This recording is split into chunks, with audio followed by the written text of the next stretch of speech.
So Grasshopper model is ready to go to Karamba model. So let's convert those curve lines to line to beam component. So I'll type line to beam component in Karamba, and we'll connect each lines to each component. So I'll copy those lines, line to beam components, in order to connect all those segments. Right? We connect them individually. I'll connect. Then we need one more. Okay. So these are all the beams we apply from each layers. Now we should also give ID name for each beams. So I'll copy this name to here, and let's give this to beam identifier. I copy and paste this panel and laptop beam. The name is naming in here actually doesn't matter whichever name you use, but let's keep the consistency between layer name and beam ID name, so we don't get confused later. I'll keep going and copy and paste post. We'll apply this this name to post identifier, and I'll go top code, copy and paste to beam identifier. Oh, sorry, there's some happening. So here's ridge beam and laptop beam, columns, web. That's supposed to be web. And I'm just gonna move these connectors to down here. Top code, and we'll change this to bottom code. Okay, so the last one, before that we don't forget to connect post name to the identifier. Okay, so let's tidy up. Now we can we define our beams. Then let's select points to define support condition. From column component, it's easy to get endpoints. From here we get endpoints, and from endpoints we can definitely give the support condition, and I'll fully fix all 6 degrees of freedom, and we'll get a fixed condition in that case. And now let's assemble our model, and I'll provide element container, and let's make it flatten, so we can keep always one tree structure before we assemble the model. Element, we're going to all connect from here to there.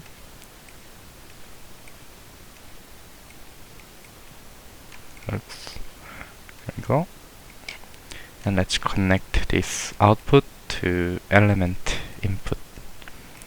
The support will directly connect to support input.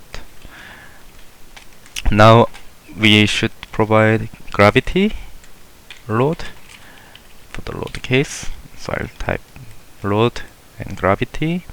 Let's say we'll do z-axis. I'll give minus 1.5 kilonewton.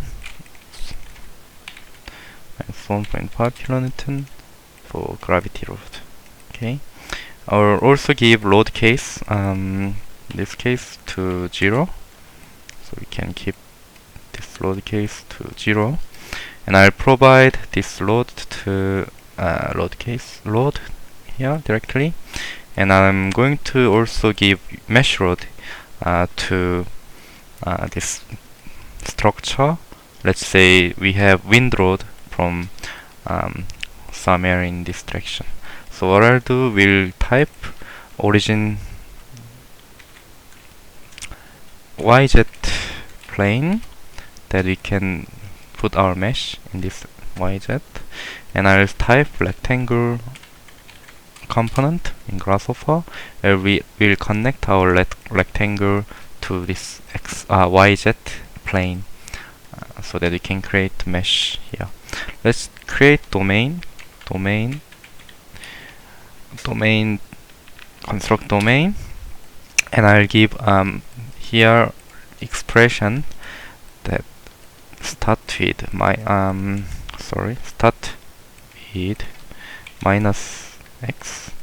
So we can have about 7 meter went to two domains, -7 to 7 meter of x-axis, and I'll just copy and paste this down to y size. So we can have mesh pretty much covering entire face of first portal frame. Okay, make it a little bit bigger. Okay, that's fair enough. And now I'm going to create boundary surface that we connect as a bootstrap surface. And in this case, I'll introduce new the Karamba component. It's called mesh bootstraps, that we can connect bootstrap surface to bootstrap input of mesh bootstrap component, and also we can adjust our resolution of the mesh. So I'll just simply turn on our mesh edge preview, and as you can see, these are default setting. We have mesh resolution, and I'm going to put it 0.50. So we have heavier mesh resolution. As you can see, the heavier mesh resolution we have, the better calculation you can get from the mesh road. So I'll leave it about 0.4 for the mesh resolution, and I'll just disable my preview mesh edges at the moment. And there are a bunch of other functions that where we can smooth step size and smoothing iteration and point reduction and etc. You can reference the Karamba manual to find out more details. Okay, let's go to here. I'm going to copy this hand and make it to mesh road. Let's connect this mesh to mesh, and the vector I'll provide in this case, or let's say x. Let's say this is x. Okay, here x. We'll provide x axis as a vector. So let's provide vector, and I'm going to provide about 1 kilonewton, maybe 1 and maximum 3 kilonewton to test our mesh road. I'll go through directly to the assemble component, and before that I'll also flatten our input informations. Let's provide also uniform road in each portal frame, so I'm going to copy and paste. Before that, I'll also define this mesh road as a road case 1. Okay, and I'm going to move down this component, and I'm going to make it uniform line road, and let's make sure it's going down to global. Okay, so unit jet component we connect here, and I'm going to provide again about -1 kilonewton for our uniform load. And let's copy and paste this panel, and I'm going to give load case number 2 for this uniform line load. Let's combine them to load. So we have 3 different load cases in this case. Just group them, Ctrl G to see, and these are elements we have in Karamba, and that's our support condition. Alright, now we have to specify our cross sections. Let's use in this case cross section range component, which is quite handy. We can select each country standard profile. I'm going to use rectangular or square, perhaps SHSH cross section for the range of beams, and I'm going to list item to filter one of the beam, perhaps 0, which is we get now 20 by 20. as a default member, and we're of course going to optimize our cross section based on this range of cross section. Okay, now let's move on to the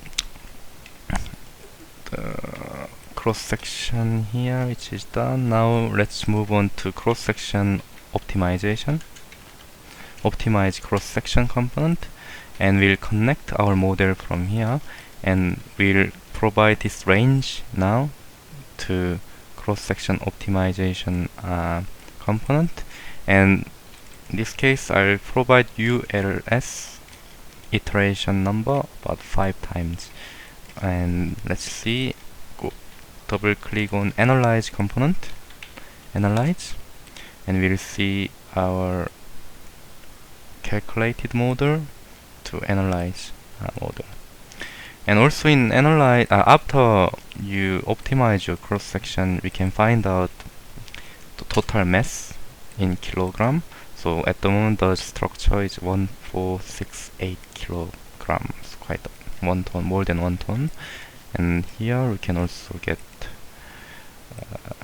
calculated model. You can also get the maximum displacement of the model. We have at the moment 3 different load cases. Okay, now I'm going to try model view, Karamba, and let's connect our analyze model to here, model view component. As you can see, the cross section, the deformation is quite a lot with all these load cases. If we go to 0, which is gravity, as you can see the deformation, and if we define to mesh load, as you can see from where the mesh, at the moment mesh is going up to that direction, which is a little bit strange. Let's see why it's happening. So mesh load is going to local to mesh, will make it global, so it's providing this global effect, so that you can see the deformation of model. I'll just disable these preview, and in Rhino we'll hide all these layers. Not Grasshopper, back to Grasshopper, and we can now see clear deformation of the load case number 1. And I'm going to change this load case to number 2, so that you can see this time uniform line load applied to entire structure. Let's leave it to combination, load combination, which all load is applied to total structure. Now I'm going to move beam view to see our beam cross sections that applies to this structure.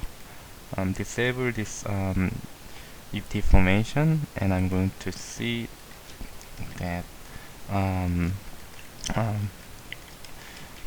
this cross section utilization result. Let's hide this mesh to see it a bit better. And as you can see, the cross sections are optimized. That gives us sort of reasonable theoretical result, but in practice we it's very unlikely to use these kind of situation, perhaps because the it's too many variation of the beams. Actually we could use it, but it's very unlikely that we will have this sort of structure. So what I want to do in here, display the members of cross section names. So let's turn off the loads, and as you can see there are so many different cross sections which is applied in every segment of the structure. As you can see, I'll just hide beam view, and I'll turn on element, and as you can see there are 1, 2, 3 different, 4, 5 different beams within one truss structure, and each reach from the front it all has different cross section. It's because of the wind load from the face of the portal frame.